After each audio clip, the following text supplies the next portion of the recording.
నన్ను విమర్శించిన వారిని ప్రతివిమర్శ చేసి విలువైన నా సమయాన్ని వృధా చేసుకోను. అది వాళ్ళ ఆత్మ విమర్శకే వదిలేస్తాను. ఎందుకంటే ఏదో ఒకరోజు అలాంటి సందర్భం వాళ్ళకి ఎదురుపడితే అప్పుడు వాళ్ళకి అర్థమవుతుంది నా బాధ విలువేంటో, నా కన్నీటి బరువెంతో. నీ నీడను చూసి నీ బలం అనుకుంటే పొరపాటే. ఎందుకంటే నీడ కూడా వెలుగును బట్టి తన తీరును మారుస్తుంది. మనుషులు కూడా అంతే. అవసరాన్ని బట్టి, పిలుపు అవకాశాన్ని బట్టి తమ తీరు మారుస్తారు. నీ గమ్యం చేరే దారిలో ఈర్ష్యపడే కళ్ళుంటాయి, వ్యంగ్యంగా మాట్లాడే నోర్లుంటాయి. బెదిరావో నీ గమ్యం చేరలేవు. సాగిపో నిరంతరంగా. పరిస్థితులు ఎప్పుడూ స్థిరం కాదు. కష్టం ఎప్పుడూ వృధా పోదు మిత్రమా. నమ్మకం ఉంటే మౌనం కూడా అర్థమవుతుంది.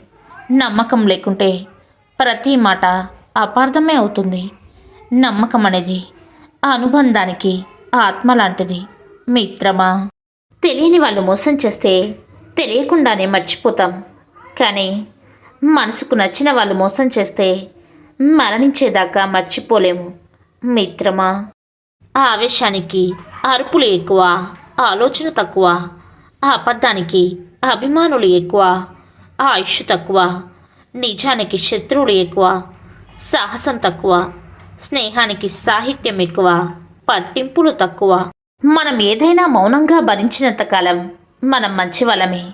ఎప్పుడైతే భరించలేక ఎందుకు అని ఎదురు ప్రశ్నిస్తామో అప్పుడే మనం ఎంత మంచి చేసినా అన్నీ మర్చిపోయి మరి మనకు ఎక్కడ లేని చెడుతనాన్ని అంటగట్టి మనకే తెలియకుండా మనని ప్రపంచానికి ఇంకోలా పరిచయం చేస్తారు. ఎంత విచిత్రమో ఈ మనుషులు. నీకు సమస్య ఏదైనా కానీ పరిష్కారం నువ్వే వెతుకు. ఇతరులపై ఆధారపడ్డావు అంటే నీ స్వేచ్ఛను కోల్పోతావు. కష్టాలకు భయపడని వారే అవకాశాలను అందిపుచ్చుకుంటారు.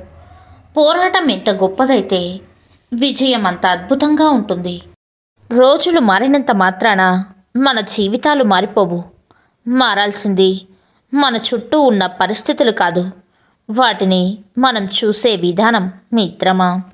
ఎవరు ఎవరితో కలిసి ఎంతకాలం ఉంటారు అనేది కాలమే నిర్ణయిస్తుంది అని మనం అనుకుంటాం. కానీ కాలం నిర్ణయించదు. వాళ్ళు మనతో ఉండే విధానం నిర్ణయిస్తుంది. కాలం ఎప్పుడు ఏది నిర్ణయించదు. మనం ఉండే ప్రవర్తన విధానమే నిర్ణయిస్తుంది. దేనిని స్వీకరించాలి, దేనిని మార్చుకోవాలి, దేనిని వదిలిపెట్టాలో తెలుసుకున్నప్పుడే జీవితం విజయవంతమవుతుంది మిత్రమా.